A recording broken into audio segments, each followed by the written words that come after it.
Siguro po ay familiar na kayo sa sining na ito. Yes, ito po ay sining ng isang malaking simbahan. Mahuhulaan nyo na ba kung saan ito? Yes, pag nakita nyo ang altar na to, sa Antipolo Cathedral po. Noong mga nagdaang buwan ay inaayos pa lamang itong altar. So, nung bumalik kami nitong nakaraan lang araw, wow, ang ganda. Super ganda. Kung noon ay napakaganda, mas maganda po ngayon. Pag bumisita uli kayo dito sa Antipolo Cathedral.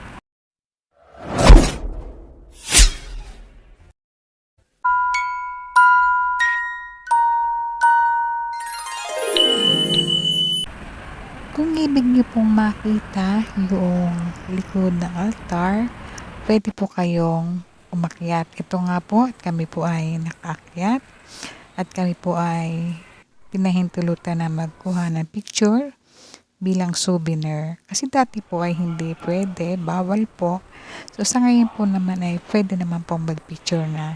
Kaya ako itong tawa, praise God, hallelujah, dahil nung ko pa pinapangarap na magkaroon ako ng photos nito. Kaya yan, binigyan ko ng pagkakataon sarili ko na picturean at mga video itong mga kusutan ng Virgin of Buenviaje. At ito rin po ang miniature ng dating simbahan ng Antipolo. At napakaganda rin pala noon. Lalo na ngayon, mas maganda. Ang history niya po ay mababasa ninyo, nakalagay din po dito. Our Lady of Peace and Bon Voyage. Karamihan na may kahilingan na sila ay makapag-abroad at makapagtrabaho sa ibang bansa at yung mga papunta rin sa ibang bansa, dito po sila sumisimba. Peace ka po talaga kapag dito mo inilatag at inihain ang iyong mga hinaing sa Our Lady of Buenviaje. Talaga po namang papakinggan ng mga kahilingan ninyo. Basta faith lang po at tiwala.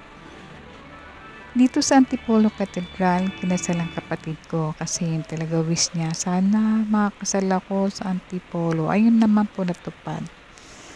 Napakaganda po ng simbahan na to. Talaga naman dinadayo. Ito naman po yung miniature ng kasaysayan kung paano natagpuan ang imahe ng Our Lady of Buenviaje. Napakahusay ng pagkakalikha ng miniature nito.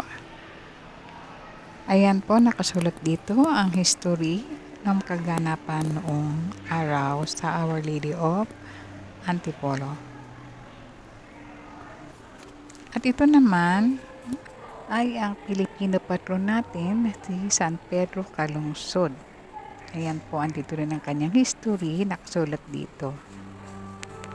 Napakaganda rin ang miniature niya. Parang babalikan mo talaga kung ano nangyari noong araw. Nakita mo sa miniature ang kasaysayan. Sana po magkaroon kayo ng pagkakataon na makadalaw at makasimba sa Antipolo Cathedral.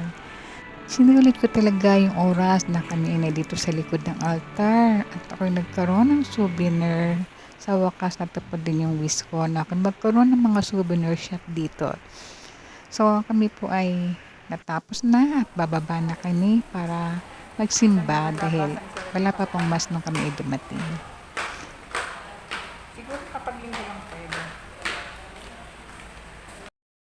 If you are new to my channel, kindly like and subscribe.